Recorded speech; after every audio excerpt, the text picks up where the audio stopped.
একদিন হঠাৎ করে ঘুম থেকে আর উঠতে পারবেন না আপনি।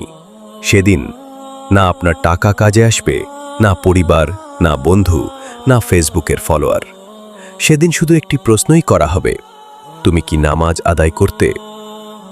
আমরা প্রতিদিন কত ব্যস্ত, সকাল থেকে রাত, কাজ, ব্যবসা, মোবাইল, ভিডিও, রিলস, টিকটক। আজান হলে আমরা বলি এখন না, পরে পড়ব। কিন্তু ভাই, আপনি কি নিশ্চিত এই পরে পর্যন্ত আপনি বেঁচে থাকবেন? মৃত্যু কখনো বলে না আমি আসছি, প্রস্তুত হও।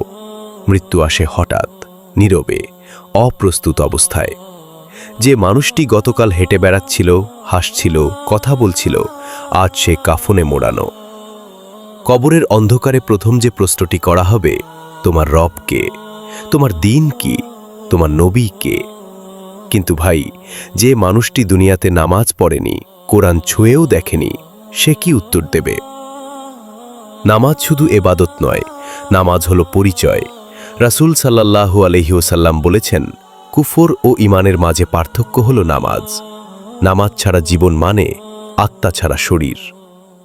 সেদিন মানুষ বলবে, হায় আফসোস, আর একটু সময় যদি পেতাম। কিন্তু সেদিন আর সময় দেওয়া হবে না। আজই সময়, এখনই সময়। ভাই, বোন, আজ যদি আল্লাহ আপনাকে ডাকেন, আপনি কি প্রস্তুত? আজ থেকেই শুরু করুন। এক ওয়াক্ত হলেও নামাজ পড়ুন। ধীরে ধীরে ঠিক হয়ে যাবে ইনশাআল্লাহ। আল্লাহ তওবা কবুল করেন, আল্লাহ দরজা বন্ধ করেন না। হে আল্লাহ, আমাদের নামাজ কায়েমকারী বানাও। মৃত্যুর আগে আমাদের সংশোধন করে নাও। আমিন। যদি এই কথাগুলো আপনার হৃদয় ছুঁয়ে যায়, এই ভিডিওটি শেয়ার করুন। কমেন্টে লিখুন, ইনশাআল্লাহ নামাজ পড়ব। কারণ একটি ভিডিও একটি জীবন বদলে দিতে পারে।